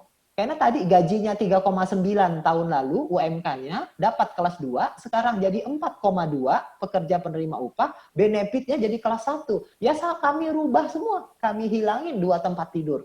Ya kan? Jadi ruangan itu menjadi kelas 1. Ya kan? Nah, ini kemampuan seperti ini itu harus kuat di rumah sakit, harus fleksibel. Tetapi flexibility itu saya taruh nomor 4. Dia harus kuat dulu di quality, harus kuat di cost, harus kuat di delivery, baru dia di flexibility. Jangan flexibility-nya yang di depan. Kalau terlalu fleksibel, standar mutunya nggak terjaga, cost-nya nggak terjaga, delivery-nya nggak terjaga, kacau balau. Flexibility dia pasti nomor 4. Flexibility itu. Jadi intinya Dr. Agus bahwa kita harus mengikuti dinamika dari market. Dari konsumen kita banyak butuh kelas 2, ya kelas 2. Banyak butuh kelas 1, ya kelas 1. Bagaimana dengan aturan BPJS? Tempat tidurnya sudah strict, ya tinggal dikurangin aja, robah aja, laporin aja ke BPJS. Kayak COVID ini, setiap minggu kami itu ngelapor ke BPJS dan ke rumah sakit online. Datanya kita update terus. Misalnya Dr. Agus itu di IGD, perawatan COVID hanya 5. Ngerawatnya sekarang 7. Tambah, update lagi datanya. Jadi update-nya itu bisa 2 hari, update lagi. Jadi itulah namanya flexibility. Jangan tempat tidurnya tetap 5, ngerawat 7. 2-nya nanti nggak dibayar. Gitu ya kan. Nah itu harus kita update. Ya kan? Jadi kalau rawat jalan untuk dokter, benar tadi konsepnya rawat jalan yang selalu saya jelaskan adalah slottingnya itu harus penuh dan harus merata. Kalau di Anissa bahkan Senin sampai Minggu.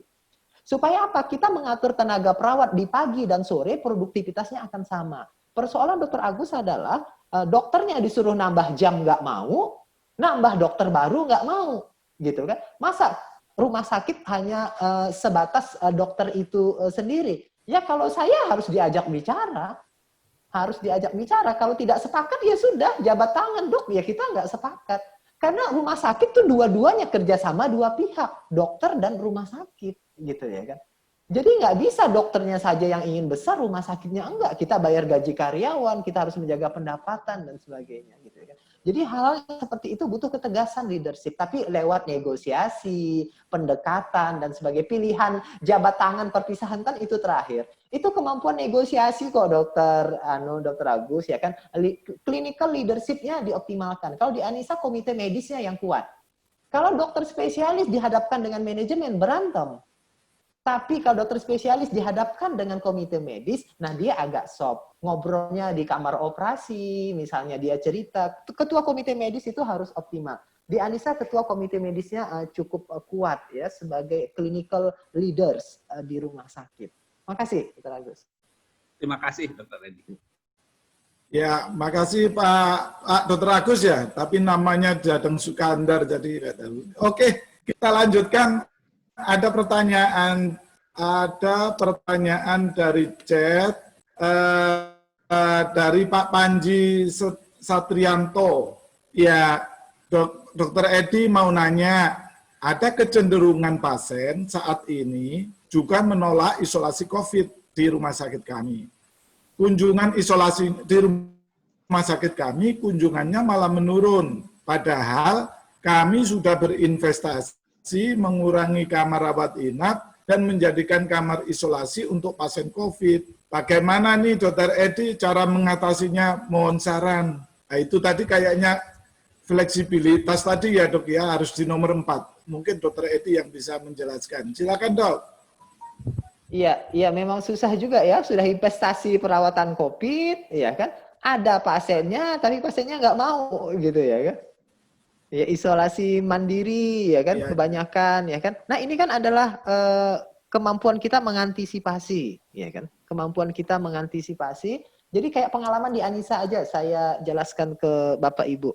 Pada saat April, saya membuka 30 untuk COVID. Kami mendapatkan sebulan sampai 2,5 miliar waktu itu. Tapi begitu bulan Mei, COVID-nya turun, ya kan? Saya tutup COVID pada bulan Mei. Perawatan COVID saya hilangkan, saya konversi menjadi perawatan non-COVID semuanya.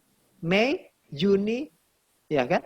Nah, begitu Juli akhir, Juli pertengahan meningkat, Juli sampai Agustus awal dan pertengahan meningkat COVID, itu kita buka lagi untuk COVID, ya kan? Jadi sangat fleksibel kita. Nah, begitu Bapak Ibu rumah sakitnya pasien COVID-nya terkendali, pasien COVID-nya udah sedikit, cepat konversi menjadi non-COVID. Pasien COVID-nya waktu itu kita rujuk semua. Hanya 2-3 pasien kita rujuk. Kita declare bahwa kita non-COVID waktu itu. Akhirnya pasien umum kita banyak datang. Pasien non-COVID maksudnya banyak datang. Tapi begitu COVID-nya sangat banyak, kita juga harus berkontribusi dalam perawatan COVID ini. Nah, saya buka lagi 1 lantai. 47 tempat tidur untuk COVID. Jadi memang itulah flexibility. Kemampuan kita membaca, ya kan? Kalau memang ada opportunity kita ambil, ya kan? Kalau memang opportunity di COVID misalnya sudah menurun, sudah terkendali, ya kita cepat lagi declare sebagai non-COVID, kita mencari pasien non-COVID lagi, gitu kan? Nah, jadi hal-hal yang seperti itu yang swing yang harus terus-menerus kita mainkan tergantung dengan situasi di lapangan. Jadi itulah kekuatan Anissa Bapak Ibu yang jarang saya jelaskan, di operationnya dia yang kuat. Di cost, di quality, di delivery, dan di flexibility. Ini baru pertama kali saya buka sekarang, itu rahasianya di sini karena mau ada pelatihannya sebabnya. Itu yang mau kita latih, kemampuan itu yang mau kita sebarkan. Ya kan? Ini pertama kali saya buka di operationnya Anissa. Wais. Makasih Dok. Luar biasa ini. Jadi meramu keempat-empatnya itu ternyata juga butuh ilmu ya, butuh pengalaman ya. Baik Dok, ini masih ada yang mengangkat tangan. Ibu siapa tadi yang saya lihat tadi, tapi sekarang udah enggak, masih siapa ya? Ini udah ketemu Ibu Dia Rahayu Utami. Bagaimana Ibu Dia? Masih ada yang ingin ditanyakan? Ibu Dia Rahayu Utami? Kayaknya udah terjelaskan sehingga udah tidak tanya lagi. Baik, jadi untuk pertanyaan-pertanyaan berikut sudah tidak ada lagi kayaknya. Jadi cuman Pak Herman Syah ini tanya ini Dokter Edi, mungkin Dokter AC yang menjelaskan. Jika ingin mendapatkan pendampingan rumah sakit, bagaimana caranya? Bisakah kami dilibatkan dalam training rumah sakit? Silakan Dokter Edi dulu mungkin sebelum Dokter AC. Iya, silakan Pak Herman Syah bergabung dengan pelatihan kita selama berapa hari itu? 2 atau 3 hari itu ya? Jadi dari situ, ya kalau ternyata dari pelatihan juga kurang, merasa belum cukup, butuh tim SNM datang ke NTB, ya kita siap datang ke sana, gitu ya. Gitu, Pak Herman saya. Silakan Bu Asih ditambahkan. Iya, iya Bapak dan Ibu, Pak Hermansyah. Ya, jadi rumah sakit ya Bapak dan Ibu, rumah sakit ini terakhir ini datang dengan kita menggunakan pola-pola bisnis yang sesungguhnya ya. Karena sebelumnya itu rumah sakit bisnisnya lebih kepada pelayanan.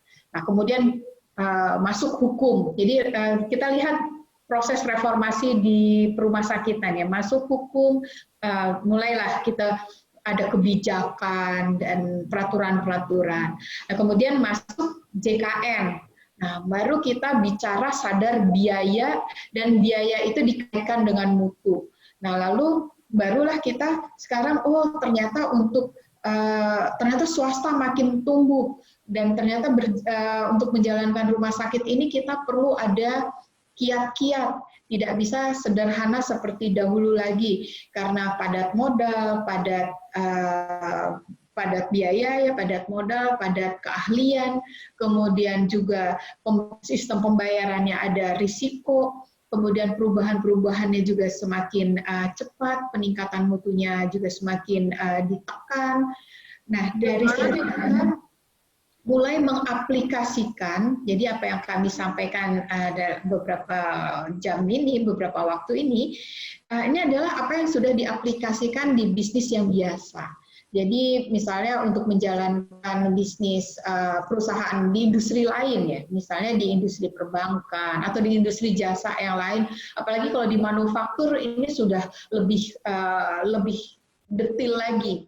Nah, jadi apa yang dijalankan di industri lain menggunakan pola-pola strategi, kemudian mengeksekusi strategi, excellent execution ya biasanya, kemudian operasional yang excellent, yang excellent itu seperti apa? Semua selalu dikaitkan mutu dengan biaya, mutu dengan biaya. Jadi kalau mutu berbiaya tinggi, itu bukan isu ya, tapi kalau bermutu tapi bisa hemat, nah itulah keunggulannya. Jadi itu yang sekarang rumah sakit siapa yang unggul itu nanti bukan hanya tidak lagi kepada dokter siapa yang praktek di sana, tapi nanti ke depan itu manajemen yang unggul, sistemnya yang unggul, dialah yang bisa menang. Nah, sebagai contoh misalnya JKN dengan RSUD, dengan rumah sakit umum, sudah ada BLU, sudah ada fleksibilitas di sini, kemandirian di finansial. Tapi kurang satu lagi tadi yang Pak Hermansyah sampaikan, yaitu fleksibilitas di dalam pengorganisasian dalam SDM. Kapan kita bisa mengangkat, kapan kita bisa ada otonomi di situ. Nah, ini yang tidak dimiliki oleh rumah sakit milik pemerintah.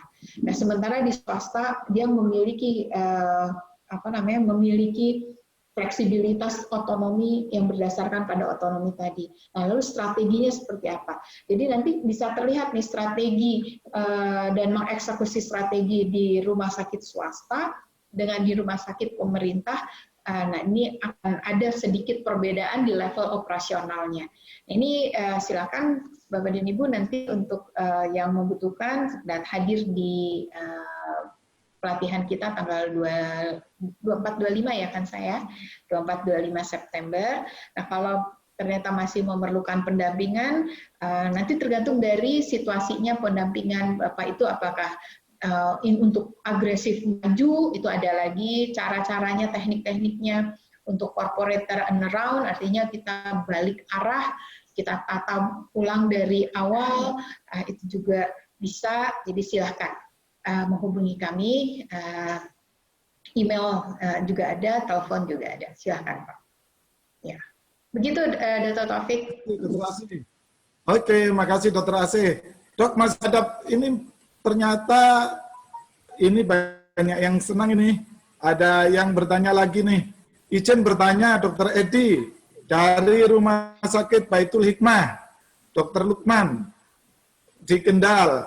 Bagaimana prognosis untuk pelayanan COVID-19 ke depan? Apakah masih ada peluang untuk menambah tempat tidur saat ini? Wah, itu dokter disuruh membuat proyeksi itu.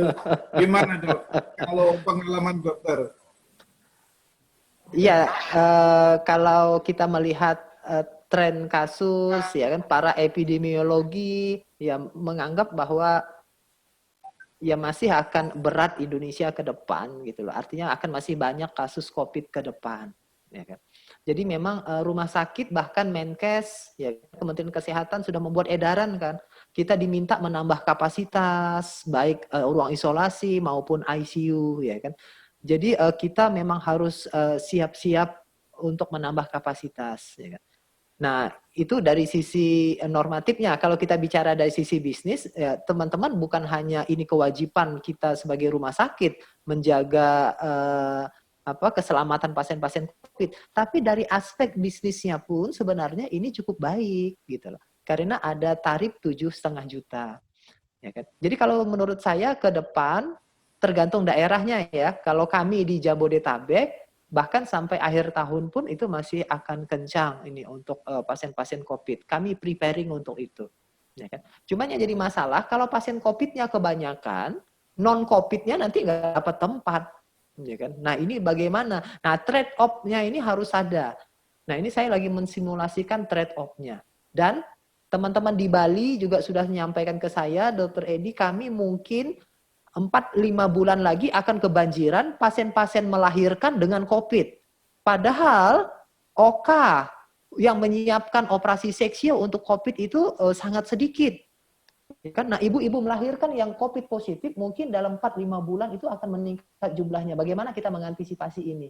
Nah, ini Anissa lagi menyiapkan untuk membangun satu OK khusus untuk COVID ini, gitu ya kan? Mengantisipasi kebutuhan yang akan meningkat dalam 4-5 bulan ke depan. Gitu. Jadi selalu kalau kita dalam menyusun strategi itu antisipatif.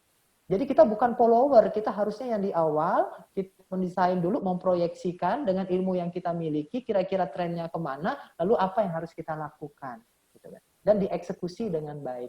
Masih meningkat menurut saya trennya sampai akhir tahun ini, ya kan? Kalau proyeksi saya masih tinggi kebutuhan tempat tidur. Ya. Saya perlu tambahkan dikit ya, Dr. Taufik. Ya, jadi begini Pak. Perlu ada dua strategi, artinya di dalam strategi yang sangat jangka pendek, di mana kita menghadapi pandemi, dan satu lagi adalah strategi yang untuk terus bertumbuh dengan adanya JKN. Jadi Bapak dan Ibu ya perlu dua ini.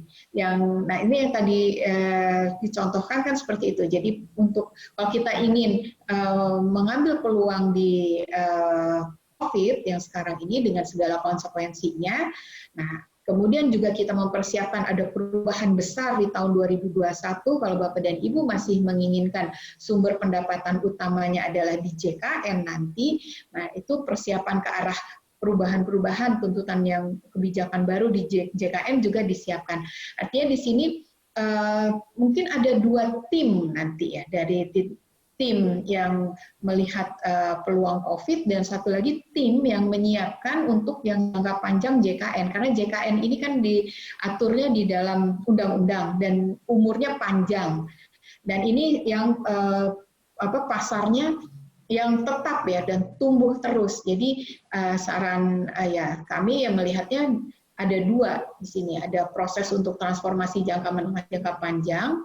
Dan satu lagi adalah untuk menangkap peluang yang sekarang ini COVID tadi.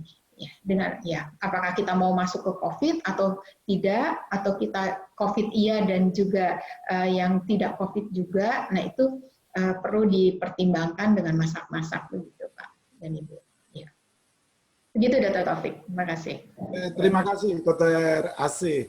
Mas ada yang tanya nih Dr. Edi. Ini pertanyaan dari, wah ini sama dengan nama rumah sakit Dr. Edi nih, dari Ibu Anissa Resiana. Jadi Dr. Edi saya mau tanya, rumah sakit kami pelayanannya beberapa bagian tutup, seperti HD dan Kartini, di mana Kartini ini untuk pasien umum dan VIP, karena tenaga medisnya sedang terpapar COVID positif, terpapar positif, maksudnya terpapar COVID ini. Bagaimana Dok menghadapi itu, strateginya bagaimana? Ya, sepintas Dok mungkin bisa diberikan gambaran. Oke. Dalam mengelola rumah sakit saat ini, memang kita harus menjaga 3 yang harus kita selamatkan. 1, tenaga kerja, nakesnya. 2, pasiennya dan pengunjung yang datang. Dan yang ketiga, bisnisnya. Kita sebagai pengelola rumah sakit jangan hanya berpikiran bagaimana nakes selamat, bagaimana pengunjung selamat, tapi sustainability dari bisnis rumah sakitnya terganggu. Jadi 3-tiganya harus seimbang. Nah, Anissa juga menghadapi hal yang sama, ada nakes kita yang positif, gitu kan. Nah, tetapi kontak eratnya itu langsung kita lakukan swab, dan swabnya itu kita bayar sendiri. Saya menyiapkan hampir sekitar, ya kan, semingguan itu sekitar 15 sampai 18 juta saya menyiapkan uang untuk melakukan screening terhadap nakes-nakes kita. Jadi Anissa itu melakukan tindakan yang agresif, begitu ada satu ketahuan, yang kontak erat langsung kita swab, kita istirahatkan 3 hari, hasil swabnya keluar dalam 3 hari, kita bayar 1,5 juta, setelah negatif, mereka langsung aktif kembali. Gitu. Jadi kita tidak mengistirahatkan orang selama 2 minggu, nunggu tanpa gejala, atau kita kirim swab yang gratis, yang mungkin juga membutuhkan waktu 5 hari, 7 hari, bahkan seminggu, kita agresif untuk itu, dan kita memang menyediakan dana yang cukup untuk itu. Sehingga karyawan merasa confidence bahwa hasil swabnya negatif dan dia bisa beraktivitas kembali. Dan itu rutin kita lakukan setiap 1 bulan sekali. Itu dikelola oleh K3RS rumah sakit karena ada full timer tenaga yang memang sebagai K3RS. Makasih. Ya, makasih Dok. Tadi sebenarnya ada juga pertanyaan Ibu Dinda Sagita, tapi udah dijawab tadi oleh dokter, jadi udah terjawab dan semua udah selesai. Bapak dan Ibu, karena waktu yang sangat terbatas, kayaknya waktu yang memisahkan kita. Sekali lagi saya ucapkan terima kasih kepada Dr. Edi untuk presentasinya, juga Dr. Asih untuk tambahan ilmunya dalam memajukan rumah sakit kita. Dan juga terima kasih kepada Bapak dan Ibu semua. Perlu kami ingatkan Bapak dan Ibu, jangan lupa tanggal 25 dan tanggal 24 dan tanggal 25 September ini 2020 ada pelatihan langkah-langkah strategis dalam menjalankan rumah sakit di era ketidakpastian. Ada 5 langkah yang kami tawarkan untuk bisa dieksekusi di rumah sakit Bapak dan Ibu. Insya Allah mudah-mudahan kalau ini semua disusun, mudah-mudahan kesuksesan mengikuti bagaimana bisnis rumah sakit di Bapak dan Ibu.